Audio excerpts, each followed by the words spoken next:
Ibu akan mengabsen terlebih dahulu. Ibu Yosa, hadir Ibu. Haira, hadir Ibu. Farah, hadir Ibu. Riza, hadir Ibu. Ada? Ibu. Oke, Lutfi? Hadir. Oke, selanjutnya ada Suha, hadir Ibu. Oke, nah sebelum memulai pembelajaran pada pagi hari ini, kita mau ice breaking kecil-kecilan. Nah kalau Ibu bilang selamat pagi, jawab pagi, pagi, pagi. Itu terus Ibu lanjut sosiologi, melihat dunia dengan perspektif masyarakat. Dan dilanjut dengan yel-yelnya. 1, 2, 3. Selamat pagi. Pagi, pagi, pagi.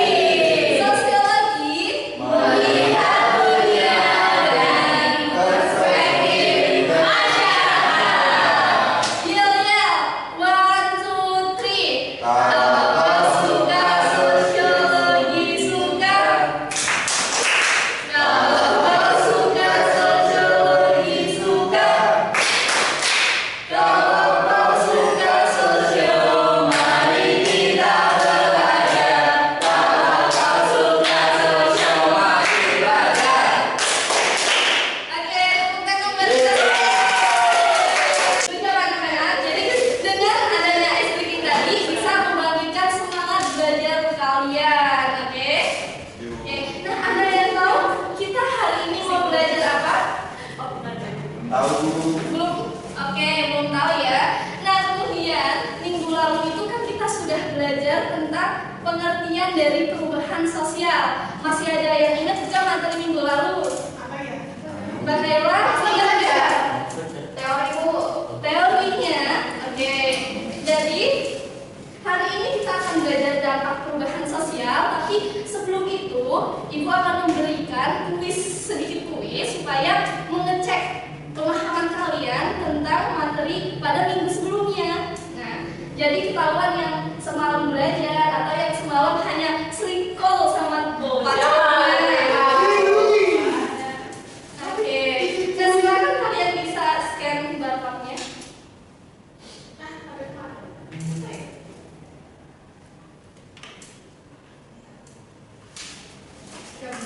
Sudah di scan? Murid-murid? Sudah ya? Sudah muncul pertanyaannya atau belum? Sudah, Bu. Sudah. Oke, jadi di sini pertanyaannya ada apa yang kalian pahami tentang perubahan sosial? Mungkin satu kata atau dua kata bisa kalian masukin ke barcode ini. Oh, QR-nya lagi. Sebentar. Silakan bisa di-scan. Sudah ya. Nah, di sini. Ini Di start tulisannya yang besar sekali ya. Sebentar, start presentation. Nah, yang pertama sesuatu yang berubah. Oke, benar sekali. Siapa yang mau belajar? Terus modernisasi. Oke, betul juga. Globalisasi, tradisional ke modern, perubahan di masyarakat. Perang. Siapa yang jawab perang? Waduh. Oke. Dan perang ini bisa jadi konflik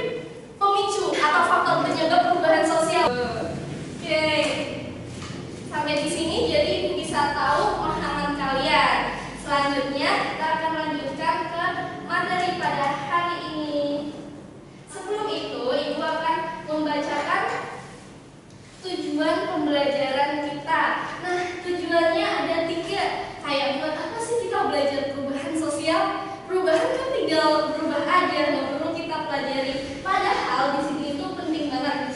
Nah, di sini yang pertama, siswa dapat memahami dampak perubahan sosial, terutama di bidang ekonomi dan budaya, baik yang positif maupun negatif. Nah, selanjutnya siswa dapat menentukan contoh konkret dari dampak perubahan sosial di bidang ekonomi dan juga budaya. Dan siswa dapat mengevaluasi bagaimana cara kita untuk menyikapi perubahan sosial gitu. Oke. Nah, sebelum masuk ke pembelajaran, murid-murid bisa perhatikan video dulu, nanti ibu tanyakan video. Nah, murid-murid bisa perhatikan apanya, perhatikan perubahan apa yang terjadi, dan kemudian dampaknya apa sih bagi kehidupan kita, seperti itu. Baik, oke, ibu mulai. Siapa yang tak kenal online shopping atau sistem belanja online? Kementerian Komunikasi dan Informatika menyebut 77% pengguna internet di Indonesia memakai internet untuk mencari produk dan berbelanja secara online. Bahkan pada 2016 tercatat pelanggan online shopping mencapai 8,7 juta orang dengan nilai transaksi mencapai 4,89 miliar dolar Amerika Serikat atau senilai dengan 66.430 miliar rupiah. Di Surabaya, himpunan pengusaha muda Indonesia (HIMI) mencatat lebih dari 100 anggotanya yang bergerak di bidang fashion mengalami penurunan angka penjualan hingga 40%. Sudah diperhatikan videonya?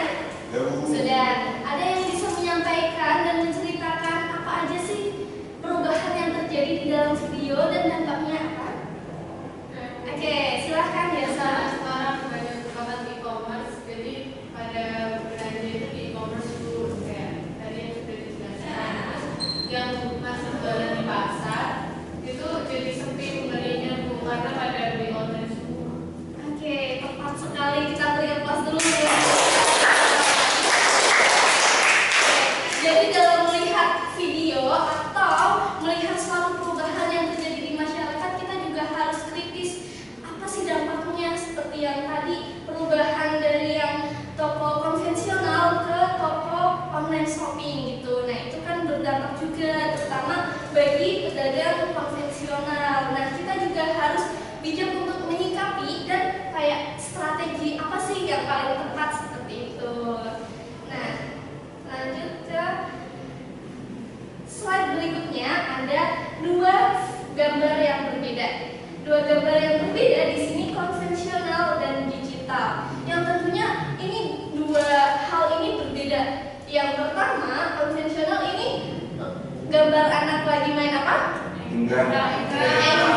Kalian masa kecilnya pernah mainan ini? Iya, waktu SD. Ini di sini masih menggunakan permainan yang tradisional, sedangkan sekarang digital, serba digital. Kayak sekarang kalian belajar di kelas pun sudah bawa HP. Padahal dulu belum zamannya, kalau di kelas ya hanya fokus ke pembelajaran. Kalau di sini juga ada yang fokusnya ke HP. Siapa ya? Oh, lupa.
yang seperti tadi memberikan dampak. Yang pertama ada dampak negatifnya, yaitu konsumerisme.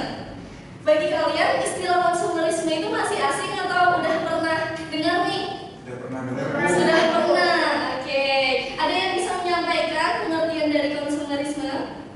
Saya Bu. Oke, silakan Farah. Kalau saya konsumerisme itu hidupnya ini mengutamakan kemudian dari barang atau jasa ini secara kemudian jadi tidak berdasarkan kebutuhan tapi lebih mementingkan kepentingannya. Oke, tepat sekali. Berarti intinya lebih mengutamakan keinginan daripada kebutuhan seperti itu ya. Di sini dampaknya juga konsumerisme karena apa? Karena sekarang belajar sudah mudah. Sudah kita tinggal pegang HP terus pencet aplikasi apa namanya? Shopee, TikTok Shop gitu. Nah, di sini masyarakat itu semakin terpengaruh oleh iklan online dan juga tren di media sosial. Misalnya di media sosial ada tren menggunakan baju yang bagus, baju ala barat kayak gitu. Wah, pengen ini, nanti langsung buka Shopee-nya seperti itu. Nah, yang dimana hal tersebut akan berdampak pada pola hidup konsumtif. Seperti yang tadi disampaikan oleh Farah, bahwa pola hidup konsumtif itu membeli barang bukan karena butuh, tapi lebih ke karena ingin. Ya, betul sekali. Kemudian akibatnya apa? Akibatnya muncul pemborosan dan gaya hidup yang tidak hemat. Seperti itu. Sampai sini ada yang ingin ditanyakan terkait dengan konsumerisme? Cukup jelas. Lanjut ke dampak negatif lagi, westernisasi. Nah, di sini juga westernisasi mungkin aja menjadi istilah yang asing buat kalian, tapi di sosiologi kali ini kita akan mempelajari westernisasi. Nah, di sini juga ada pengertian westernisasi menurut ada yang tahu ini nama siapa?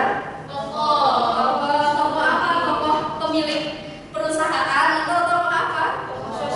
Tokoh sosiologi, tepat sekali.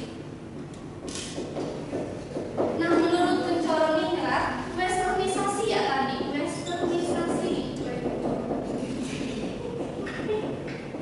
westernisasi itu upaya untuk meniru perilaku atau gaya hidup dan juga pola konsumsi dari barat, yang dimana perilaku meniru itu secara berlebihan dan juga mencakup berbagai aspek kehidupan lainnya. Nah, contohnya sendiri gaya pakaian yang mengikuti tren barat. Contohnya kalian bisa perhatikan gambar di layar. Siapa yang suka masuk ke komunitas seperti itu?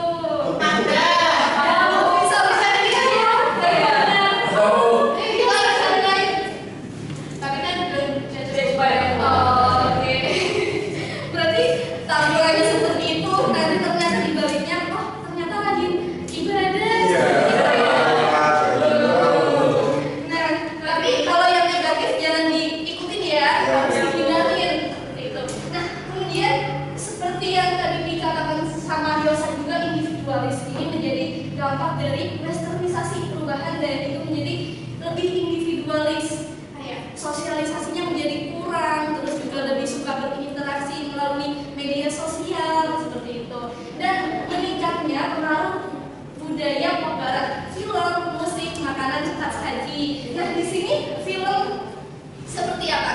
Dracin, drakor. Bapak jangan-jangan suka nonton dracin? Oke.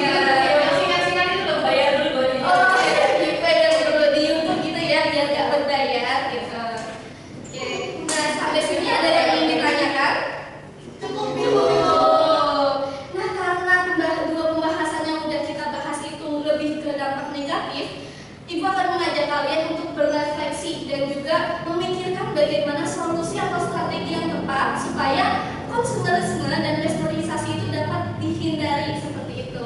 Nah, di sini tadi konsumerisme dan westernisasi. Ibu kasih waktu 1 menit untuk kalian berpikir salah satu aja solusinya apa sih, strateginya apa seperti itu.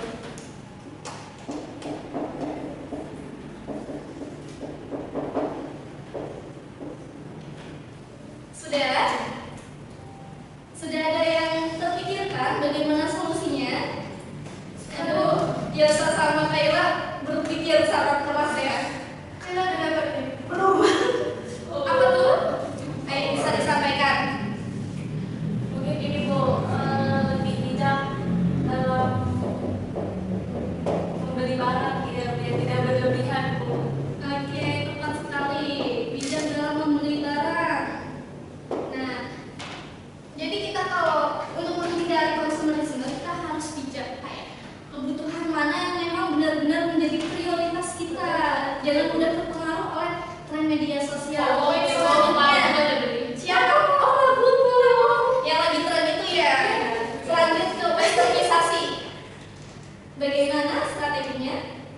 pemilah-pilah budayaku yang memang diperlukan dan yang itu bisa menjerumuskan itu harus dipilah-pilah. Oke, tepat sekali. Jadi biar kita nggak terpengaruh oleh budaya barat, apalagi yang bersifatnya lebih negatif. Gitu. Oke, lanjut ke sekarang kita membahas tentang dampak positifnya. Karena kan kalau suatu perubahan nggak cuma ada dampak negatifnya aja, tapi ada dampak positifnya juga. Nah, yang pertama di sini ada judulnya dampak positif digital marketing.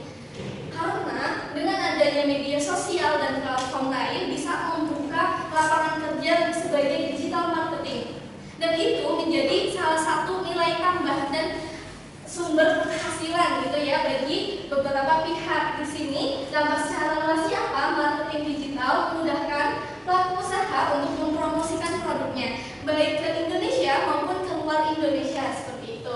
Nah, kemudian UMKM dan pedagang kecil dapat menjual produknya lewat marketplace, media sosial, dan juga bisa membuat iklan online. Dan yang terakhir, membuka peluang kerja baru, admin online, content creator, digital marketer. Jangan-jangan di sini ada yang jadi content creator? Masa aku training itu bareng?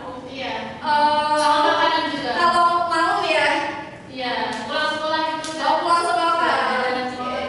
Berarti Yosa bisa memanfaatkan perkembangan dengan baik ya? Iya. Dan pulang sudah. Oke. Nah, selanjutnya ada dampak positif di bidang budaya. Dengan berkembangnya media sosial, tentunya kita bisa melakukan promosi budaya lokal melalui media sosial. Kita cuma tag video konten, terus menyebarkannya seperti itu. Nah, media sosial ini menjadi sarana yang efektif untuk memperkenalkan budaya lokal ke masyarakat luas, dan generasi muda dapat mempromosikan semacam tarian, kuliner, busana, atau lagu daerah lewat konten digital. Selanjutnya, tentunya bisa membantu melestarikan identitas bangsa di tengah globalisasi, yang terkadang globalisasi itu banyak pengaruh negatifnya seperti itu. Nah, sekarang kalian bisa perhatikan video lagi salah satu pemanfaatan media sosial sebagai promosi budaya. Buat kamu, budaya itu adalah ciri khas kita, budaya kita, budaya perempuan Indonesia, satu budaya yang melestarikan apalagi perempuan. Nah, jadi melalui video ini tadi perempuan dengan bangganya menggunakan kebaya dan juga upload konten di media sosial, sehingga orang-orang atau pengguna medsos itu bisa melihat, wah ternyata kebaya kalau digunakan juga cantik ya. Nah, pembelajaran dan materi kita hari ini sudah selesai. Selanjutnya apa ya? Pulang. Jangan pulang dulu dong, kita belum mengerjakan tugas kelompok. Yeay.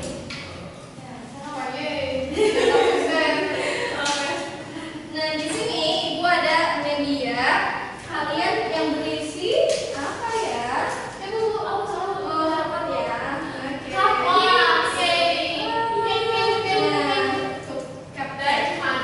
Nah, di sini nanti instruksinya Ibu akan memberikan instruksinya dulu. Nah, nanti kalian bisa perhatikan dan pahami studi kasus yang ada di LKPD ini. Setelah dipahami, kalian bisa baca dan jawab soalnya. Dan kemudian jawaban ditulis di lembar toples dan cupcake ini. Bisa dipahami? Bisa ya? Bisa Ibu, bisa. Oke. Untuk ketua kelompok bisa maju ke depan. Farah sama Saira. Oke. Nah, di sini ada untuk pemilihan karena ada dua studi kasus. Kalian bisa milih dulu. Iya, betul. Nanti ya pulangnya mereka berdua langsung nonton ke bioskop. Bisa dipilih yang mana? Oke, yang ini. Bukannya bareng-bareng ya, kita hitung bersama.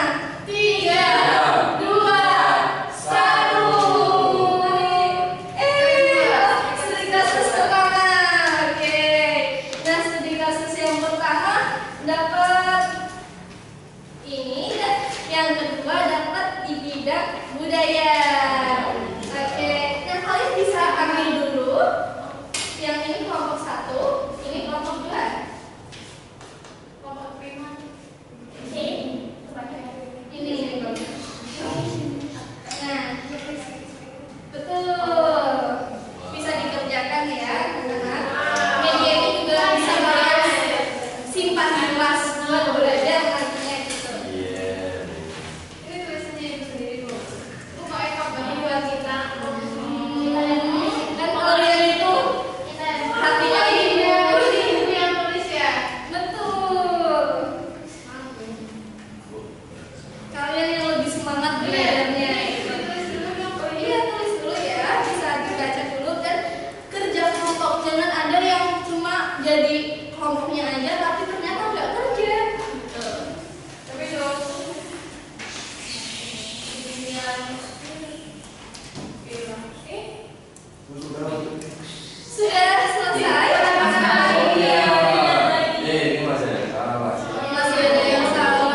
bangsa disebabkan oleh sering ditirunya budaya asing. Yang kedua, banyak kesenian daerah itu mulai jarang dipelajari dan dianggap kuno dan juga kalah populer apabila dibandingkan dengan budaya modern.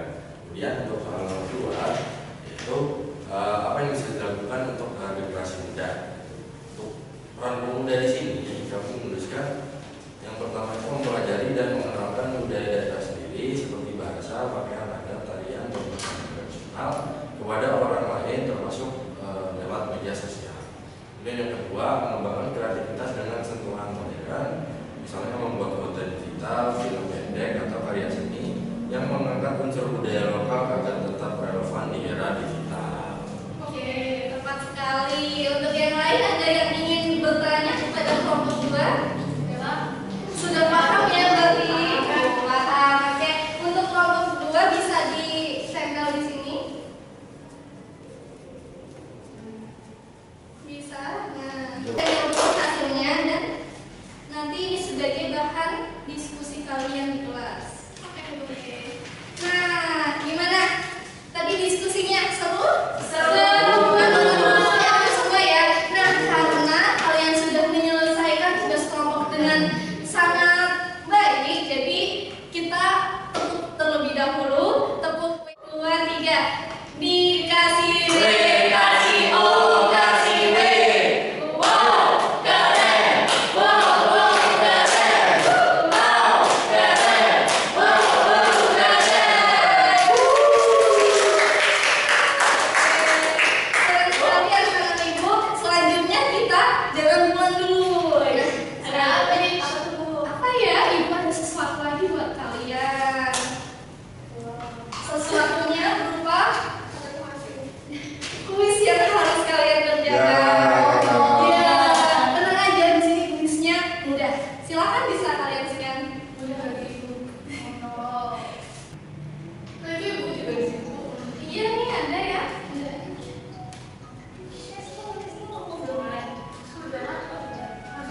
Jadi yang tadi benar-benar memahami pembelajaran.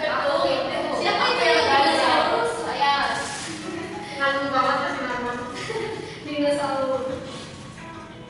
Oh ya, di sini cuma ada beberapa soal aja.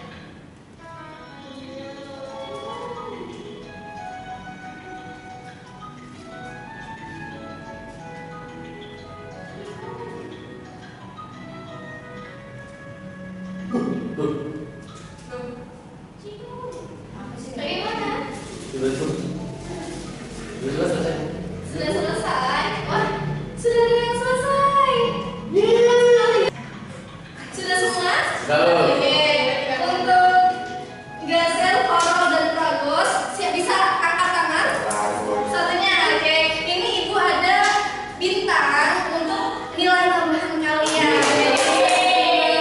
Oke, silahkan. Silahkan. Oke. Nah, jadi kalian juga harus lebih termotivasi ya dengan teman-teman yang sudah mengerjakan dengan benar dan cepat. Oke, pembelajaran kita sudah selesai sampai di sini. Ada yang ingin menyimpulkan dari pembelajaran hari ini? Sampai juara satu tadi.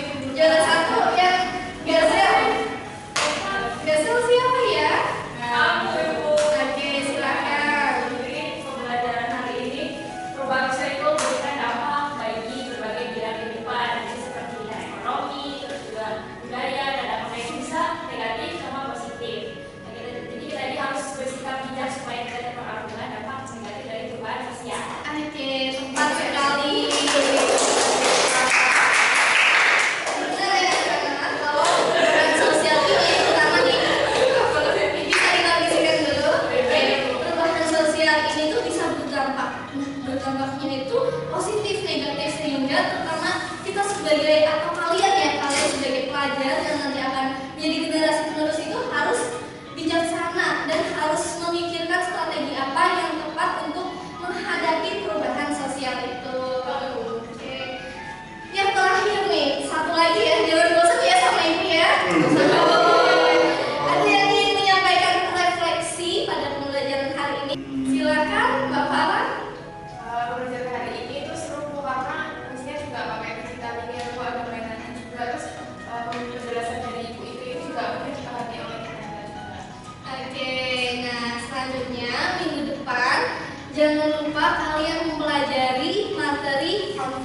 Ya, siapa yang di sini suka berkonflik nanti bisa dipelajari.